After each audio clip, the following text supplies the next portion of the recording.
আমার নাম মোহাম্মদ রমজান যাচ্ছি ভাই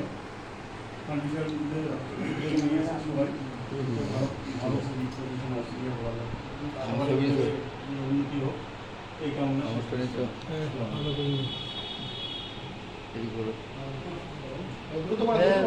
দ্রুত সময় এসসিটি ব্যাংকের জুনিয়র অফিসার হিসেবে কর্মরত আছি।